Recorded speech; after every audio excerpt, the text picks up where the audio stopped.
ഭൂനിയമ ചട്ടഭേദഗതി ചർച്ചയാക്കി ഗ്രാമീണ വായനശാലയായ കൊമ്പിയാർ സംസ്കാര പോഷിണി വായനശാല നവകേരളവും ഭൂനിയമ ചട്ടഭേദഗതിയും എന്ന വിഷയത്തിൽ സെമിനാർ സംഘടിപ്പിച്ചുകൊണ്ടാണ് വായനശാല വിഷയം ചർച്ചയാക്കുന്നത്.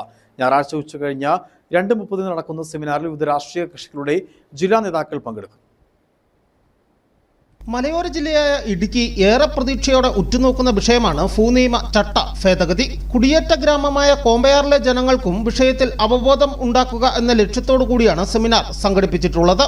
CPIM ജില്ലാ സെക്രട്ടറി CB വർഗീസ് സെമിനാർ ഉദ്ഘാടനം ചെയ്യും. KPCC മീഡിയ വക്താവ് സേനാപതി വേണു, വിവിധ രാഷ്ട്രീയ കക്ഷികളുടെ നേതാക്കളായ ശ്രീനഗരി രാജൻ, PN വിജയൻ, സിജോ നടക്കൽ തുടങ്ങി നിരവധി പ്രമുഖർ സെമിനാറിന്റെ ഭാഗമാകും. അപ്പോൾ കാലങ്ങളായി കൃഷിക്കാരുടെയും കുടിയേറ്റക്കാരുടെയും വിഷയം ചർച്ച ചെയ്തപ്പോഴൊക്കെ ലൈബ്രറി അത് ജനങ്ങളെ അതിൻ്റെ ശരിയായ ദിശയിലേക്ക് ഈ വിഷയങ്ങളെ ബോധ്യപ്പെടുത്തുവാനും അതുപോലെ തന്നെ നമ്മുടെ നാടിൻ്റെ നിയമ വ്യവസ്ഥകൾ ജനങ്ങൾക്ക് ബോധ്യമാവുന്ന തരത്തിലേക്ക് പരിപാടികൾ സംഘടിപ്പിച്ചിട്ടുണ്ട്.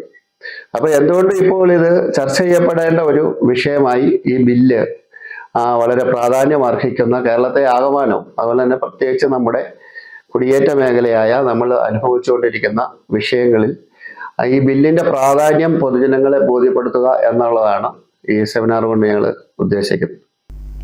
ചടങ്ങിൽ സംസ്ഥാന സർക്കാരിന്റെ ഈ വർഷത്തെ അധ്യാപക അവാർഡിന് അർഹനായ Kombayar saint Thomas LP school headmaster Biju ജോർജിന് കോമ്പയാർ പൗരാവലിയുടെ നേതൃത്വത്തിൽ സ്വീകരണവും അനുമോദന യോഗവും ചേരും. ഇതോടൊപ്പം നടക്കുന്ന പരിപാടി 28-ാം തീയതി ലൈബ്രറി സംഘടിപ്പിച്ചുള്ള ഭൂപരിഷ്കരണ ഭേദഗതി ബില്ലിന് അനുബന്ധിച്ചുള്ള സെമിനാറിൽ ഈ ലൈബ്രറിയുടെ മുൻ സെക്രട്ടറിയും ആയിരുന്നു, ഇപ്പോൾ ലൈബ്രറിയുടെ കമ്മിറ്റി അംഗം കൂടിയായ കോമ്പയാർ സെന്റ് തോമസ് LP സ്കൂളിലെ പ്രഥമാധ്യാപകനായ ബിജു ജോർജിന് LP വിഭാഗത്തിൽ ഏറ്റവും മികച്ച അധ്യാപകനുള്ള അവാർഡ് കരസ്ഥമാക്കിയിരിക്കുകയാണ്.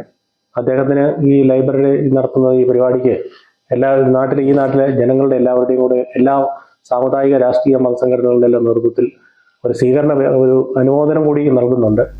സെമിനാറിലും അനുമോദന പരിപാടിയിലും 100 കണക്കിന് ആളുകൾ പങ്കെടുക്കുമെന്ന് സംസ്കാര പോഷിണി വായനശാല president N Omanakuttan, secretary S Manoj എന്നിവർ പറഞ്ഞു. News bureau, Udumbanchola.